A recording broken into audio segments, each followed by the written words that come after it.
नाज़रीन अस्सलाम वालेकुम। पाकिस्तान की 62वें यौम आज़ादी के मौके पे मैं और नजम 3 प्रोग्राम्स की एक स्पेशल सीरीज़ लेके आपके सामने हाजिर हैं और 3 इंतहाई बुनियादी सवाल हमारे सामने हैं। पहला यह है कि पाकिस्तान का बुनियादी तसव्वुर जो था रियासत का वो क्या था। दूसरा यह है कि पाकिस्तान जो मारज़ वजूद में आया वो इस तसव्वुर से किस तरह से क्यों कर मुख्तलिफ है। और तीसरा ये कि इस रियासत को अब किस किस्म के चैलेंजेस दरपेश हैं।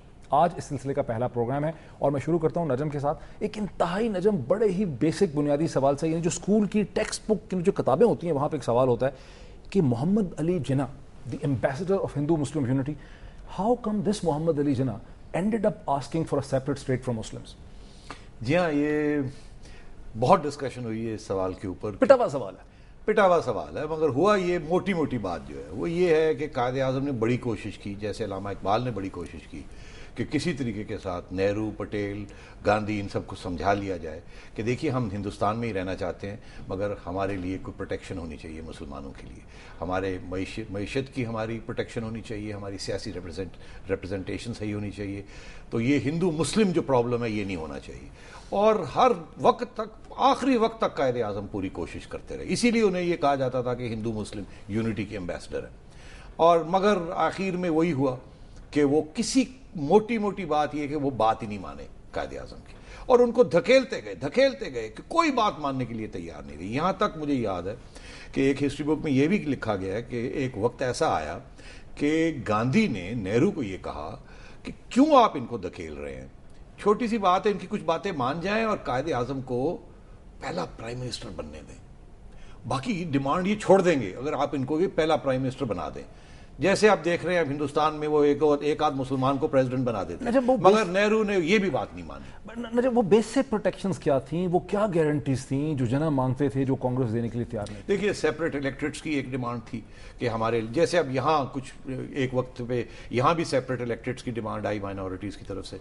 तो मैं आपसे अर्ज कर रहा हूँ कि इकोनॉमिक एंड पॉलिटिकल प्रोटेक्शन की बात थी, रिप्रेजेंटेशन की बात थी, असेंबलीज की बात थी, और यहाँ तक कि हिंदुस्तान के अंदर सेपरेट स्टेट्स की बात थी, मगर डिवीजन ऑफ हिंदुस्तान की बात नहीं थी, सेपरेट स्टेट्स की बात थी। कांग्रेस के लिए क्या प्रॉब्लम था? कांग्रेस क्यों नहीं मानती थी? सीधी सी बात है जी, कांग्रेस शुरू से लेकर आखिर तक हिंदू ही रही, और वो जो कायदे आज़म समझते थे कि इनको समझा लेंगे कि एक नॉन हिंदू सेकुलर स्टेट बननी चाहिए जहां माइनॉरिटीज की भी रिप्रेजेंटेशन होनी चाहिए और प्रोटेक्शन होनी चाहिए, वो कभी मानी नहीं कांग्रेस। इसीलिए उनको धकेलते गए, एक वक्त ऐसा आया तो उन्होंने कहा अब और कोई चारा नहीं रहा, अब हमें अलहदगी इख्तियार करनी पड़ेगी। अच्छा, थोड़ा सा ये मैं हमेशा ये कहता हूं, कथा कलामी माफ, के कायदे आज़म ने पाकिस्तान बनाया, हिंदुस्तान कायदे आज़म ने नहीं तोड़ा, हिंदुस्तान नेहरू और पटेल ने तोड़ा, जो कि माइनॉरिटीज की राइट्स को मानने के लिए। अच्छा, मैं इस पे फिर आऊंगा, लेकिन मुझे थोड़ा सा आपने अलामा इकबाल की तरफ इशारा किया। अलामा इकबाल की जो सारी पोइट्री आप देखते हैं, फलसफा देखते हैं, अलामा इकबाल का जो विजन है वो मोहम्मद अली जिन्ना जो कि एक लिबरल कॉन्स्टिट्यूशनल लॉयर है उससे किस तरह से मुख्तलिफ था? देखिए, अलामा इकबाल के तो 3-4 मेजर स्पीचेस हैं, उनके एड्रेसेस हैं इलाहाबाद में 1929, 1930 में, फिर 1932, 1937 में, उनकी 3-4 मेजर स्पीचेस हैं। उसमें 2-3 चीज़ें उनकी बड़ी वाज़ेह तौर पर उन्होंने कही। एक ये, कभी भी उन्होंने पाकिस्तान का जिक्र नहीं किया अलामा इकबाल ने 1930s में, जैसे जिन्ना साहब ने 1940 तक जिक्र नहीं किया था। हमेशा होमलैंड की बात करते थे, मगर सेपरेट डिवीजन की बात कभी नहीं करते थे। दूसरी बात, उन्होंने आइडियोलॉजी की तो बात ही नहीं की, और उन्होंने एक स्टेट्स की बात की विद इन इंडिया, कभी उन्होंने सेपरेट स्टेट ऑफ पाकिस्तान की बात 1940s तक नहीं की। तो विजन उनकी विद इन इंडिया थी, और वही विजन थी जो कि कायदे आज़म की विजन थी। वो भी एक पोएट थे, मगर बहुत एंग्लिसाइज्ड थे। वो आपको पता है जर्मनी में उन्होंने बहुत अरसा गुजारा, और ये वो, और कायदे आज़म ने लंदन में बहुत अरसा गुजारा था, और ये बड़े कॉन्स्टिट्यूशनली इंक्लाइंड लोग थे। बट नजम इकबाल और इसीलिए आज भी वो उनकी जो हिंदुस्तान का जो नेशनल एंथम है उन्होंने अडेप्ट किया है फ्रॉम अल्लामा इकबाल्स पोइट्री। अच्छा, लेकिन ये जो इकबाल का जो है ना कि एक हो मुस्लिम हरम से लेके ताबहा के काशगर, और इस इकबाल का जो सारा विजन है उसमें हमें एक पैन इस्लामिज़म के बड़े सख्त जरासीम नज़र आते हैं, और जिन्ना हमें एक वेस्टर्न ट्रेडिशन में, ब्रिटिश ट्रेडिशन में लिबरल कॉन्स्टिट्यूशन नज़र आता है जो एक स्टेट का मुतालबा करता है। ये दोनों इकट्ठे किस पॉइंट पे होते हैं? देखिए, पैन इस्लामिज़म जो थी उनकी, that was not pan Islamism in the global sense, वो pan Islamism in the Indian sense थी अल्लामा इकबाल की। Was it different from Maududi? It was not different from Maududi. It was in fact Maududi साहब भी तो oppose करते रहे ना creation of Pakistan. वो भी ये समझते थे कि इसमें हिंदू मुसलमान का जो जोर है वो टूट जाएगा अगर आपने अलग एक बना दी. यहाँ मुसलमान रह जाएंगे, वहां रह जाएंगे. यहाँ तक कि अल्लामा इकबाल ने एक जगह पे ऐसे कहा कि India is the greatest Muslim country in the world. India is the greatest. India दुनिया में सबसे अहम मुसलमान मुल्क है. ये भी उनके लफ्ज हैं. तो मैं आपसे अर्ज कर रहा हूं, पार्टीशन से पहले इनको धकेला गया. अगर धकेला ना जाता हिंदू लीडरशिप कांग्रेस की जो थी, तो ये पाकिस्तान वजूद में ही नहीं आना था. अच्छा, एक मुझे थोड़ा सा forgive my innocence, would you agree कि Allama Iqbal and Maulana Maududi philosophically speaking एक ही पेज पे थे पैन इस्लामिज्म? नहीं, देखिए, इकबाल जो थे वेस्टर्नाइज थे, फिलोसोफर थे, पोएट थे. मौदूदी एक स्टेट क्राफ्ट के पॉलिटिशियन थे. This was the difference between the two of them. Maududi ने स्टेट की थ्योरी पेश की, अल्लामा इकबाल ने कोई स्टेट की थ्योरी नहीं पेश की. ठीक है, तो एक एक्टिविस्ट थे, एक फिलोसोफर थे. This is the major difference between. जब हमने इस्लाम की बात करी ली तो एक बहुत इंपॉर्टेंट क्वेश्चन है, was Islam in danger in south Asia? नहीं, इस्लाम तो किसी किस्म के खतरे में नहीं था ना जी. ये आज जो लोग बात करते हैं जी पाकिस्तान इस्लाम के नाम पे बनाया गया, इस्लाम को क्या खतरा था? क्या मुसलमानों को नमाज से रोका जा रहा था? क्या मुसलमान की सारी जो प्रैक्टिसेस थी उससे रोका जा रहा था? कभी भी नहीं. खतरा क्या था?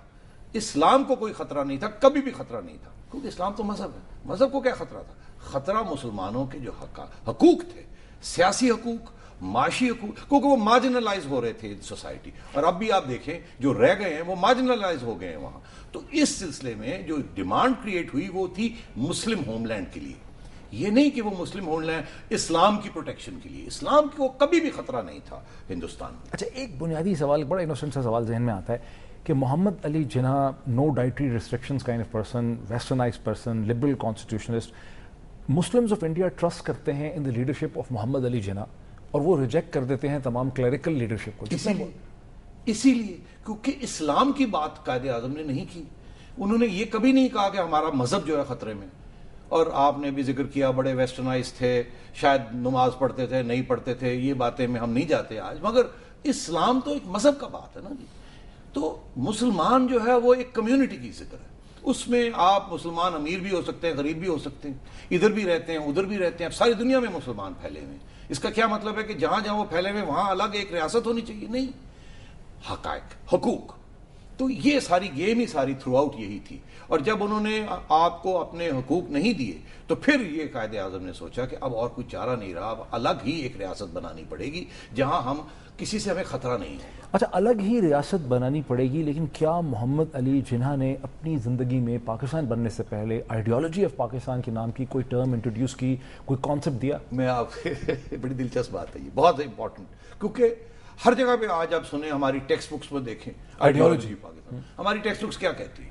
पहले मैं जरा उसकी जिक्र करूं. टेक्स्ट बुक्स हमारी में ये लिखा हुआ है कि कोई चीज़ है जिसका नाम है आइडियोलॉजी ऑफ पाकिस्तान. फिर ये भी लिखा हुआ है करिकुलम में, टेक्स्ट बुक में नहीं, जो करिकुलम जिसके बेसिस के ऊपर टेक्स्ट बुक बनी है, कि इसको डिफाइन नहीं किया जाएगा, इसको डिबेट नहीं किया जाएगा. जो कह दिया वो कह दिया कि आइडियोलॉजी. ये भी लिख दिया कि आइडियोलॉजी जैसे कायदे आजम ने बनाई थी. अरे भाई, कायदे आजम ने तो आइडियोलॉजी ऑफ पाकिस्तान की बात ही नहीं की. मैं आपको बताऊं, कायदे आजम की मैंने पिछले इस प्रोग्राम से पहले मुझे पता था कि ये आइडियोलॉजी का मसला आएगा. मैंने कहा थोड़ी सी रिसर्च कर ली जाए. 5 मेजर स्पीचेस हैं कायदे आजम की. जून 1947 से लेके अगस्त 1947 तक, 3 महीने, जून, जुलाई, अगस्त, पार्टीशन से पहले, इंडिपेंडेंस से पहले 5 स्पीचेस, मेजर स्पीचेस. 4000 लफ्ज हैं उन स्पीचेस में, जिसमें 3 अगस्त में है, कंस्टिट्यूएंट असेंबली में 2 हैं, और एक उन्होंने एक टोस्ट दिया था टू द ब्रिटिश किंग. किसी में आइडियोलॉजी ऑफ पाकिस्तान या इस्लाम का जिक्र ही नहीं. इस्लाम लफ्ज का जिक्र नहीं. तो इस्लाम का तो मसला ही नहीं था. फ्रैंकली ना उस वक्त था, ना कायदे आजम के जमाने में है, ना आज है. नाजिम, यही रुकिए जरा, मुझे let me take a break. नाज़रीन, एक ब्रेक लेते हैं और ब्रेक के बाद डिस्कशन को इसी पॉइंट से हम जारी रखेंगे.